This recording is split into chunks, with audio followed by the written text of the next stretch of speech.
Students! Estamos de volta hoje com a atividade 26 e 27 da plataforma digital.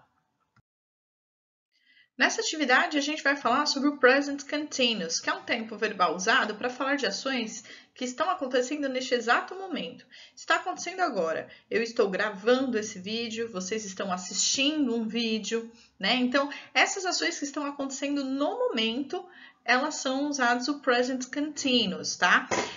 Como elas falam de coisas que estão acontecendo neste exato momento, é muito comum também elas virem acompanhadas de alguns advérbios de tempo, como, por exemplo, now, at the moment, at present, ok? Então, tudo que indica que as coisas estão acontecendo agora, tá? O present continuous, ele tem a ver, então, com o gerúndio do português, né? Então, quando a gente fala, o que é o gerúndio do português? Essas terminações, né? Ando, né? Então, ó, andando, levando, achando, indo, comendo, ardendo, fazendo, indo, gerindo, caindo, sorrindo, tá?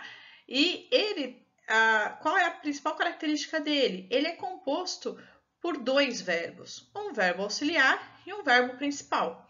O verbo auxiliar é o verbo to be, na sua forma do presente, tá?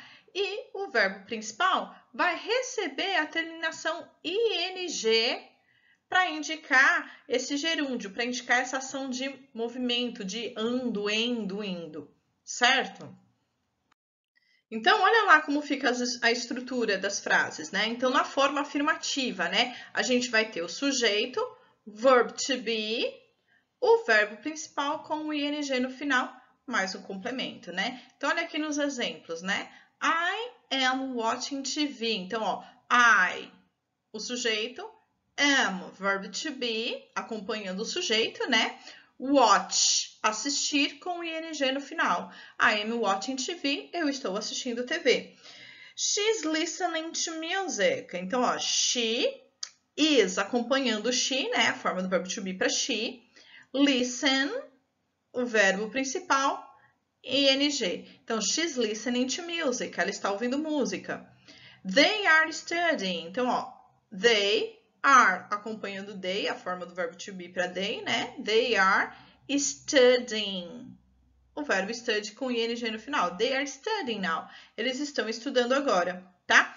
Na forma negativa, não é muito difícil também, porque é só você colocar o verbo to be na forma negativa. É só ele que recebe a negativa, tá? Então, como é que vai ficar a estrutura? Ó, sujeito, verb to be, com o not, mais o verbo principal com o ing. Então, veja que a única coisa que mudou é que vai entrar o not para o verbo to be. Então, como é que ficam os exemplos? Olha lá. I am not looking to you. Então, eu não estou olhando para você. Então, ó, I am not looking to you. Lembrando que as contrações também podem ser usadas, né? Pode ser, né? I'm not looking at you, ok? To you. He is not playing with the ball. Então, he is not playing, ó, verb to be com not. Playing with the ball. Lembrando, como eu falei, é normal a gente usar he is not ou he isn't, também é usado. He isn't playing with the ball, ok? Tudo bem? You are not paying attention. Você não está prestando atenção, ou vocês não estão prestando atenção. Então, you are not paying attention. Então, lembrando que pode ser, então, aren't, né? You aren't paying attention.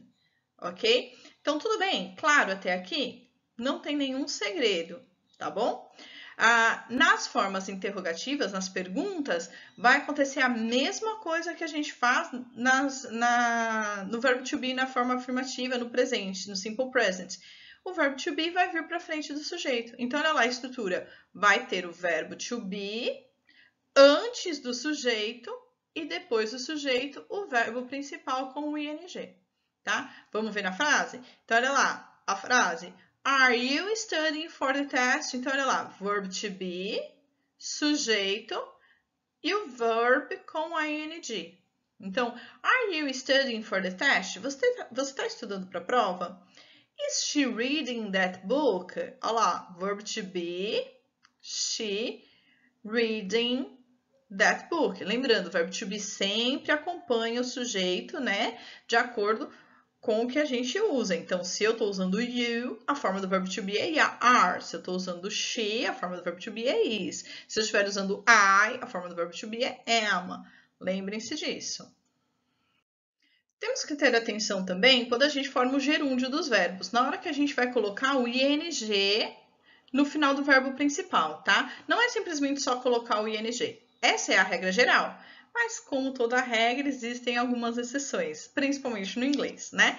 Então, olha lá. Quando os verbos terminarem com uma sílaba que tenha vogal mais consoante, ou eu gosto de colocar consoante, né? Consoante mais vogal e mais consoante, e ele tiver só uma sílaba, a gente tem que dobrar a última consoante. Então, olha lá como fica o stop. Stop, ó, consoante, vogal, consoante.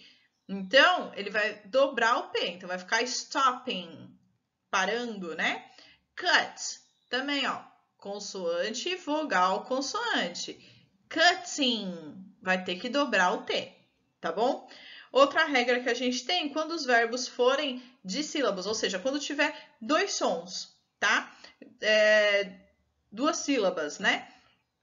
Então, e quando tiver essa mesma terminação, consoante, vogal e consoante.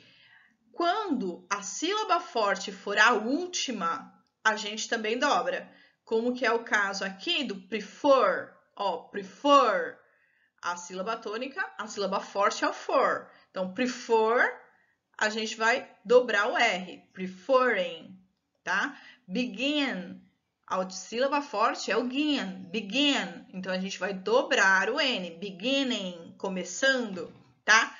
Isso não acontece se a sílaba forte for a primeira, tá? Se a sílaba forte for a primeira sílaba, aí é só acrescentar o ing, que é o caso que acontece com listen.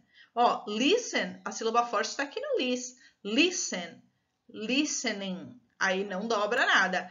Enter, entering, também não dobra nada, ó. Enter, a sílaba tônica é a primeira, tá bom? A sílaba forte é a primeira.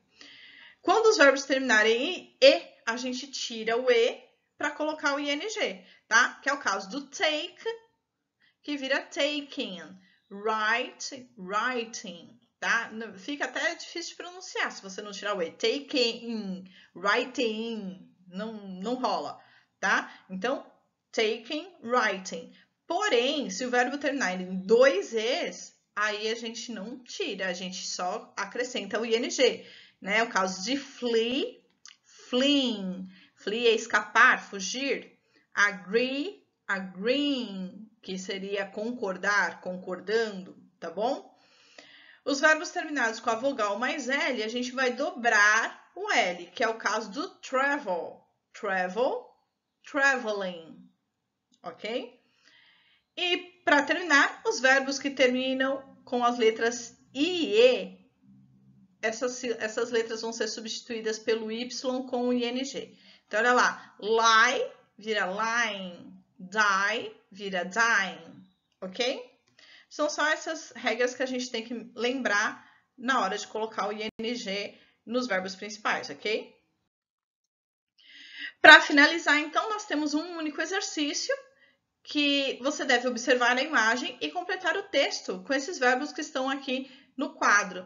Lembrando de usar o present continuous, tá? Então, temos aqui estes verbos aqui, ó. Drink, eat, have, listen, play, rain, read, sit, talk, write. E temos um pequeno parágrafo aqui para completar de acordo com a imagem, quem está fazendo o quê, tá? Dicas para leitura. Marca as palavras conhecidas, marca as palavras que se parecem com português, procura no dicionário o significado desses verbos para você saber qual que você vai preencher, né? Procure também dicionário, usa o tradutor se for necessário, tá? Se você não souber alguma coisa, alguma palavra, que se você encrencar em alguma palavra, você precisa resolver aquela palavra, senão você não consegue fazer o exercício, tá bom? Não dá para aprender língua nenhuma, não é só o inglês, Língua nenhuma você vai aprender se você não tiver o apoio de dicionários e tradutores para poder ajudar você no vocabulário, tá bom? Então, é isso, a atividade. Só acrescentar, completar os espaços, né, as lacunas, com o present continuous de um desses verbos aqui, tá bom? É só isso por hoje. Volto na próxima atividade com mais dicas e mais orientações, ok? Espero ter ajudado. Bye, bye!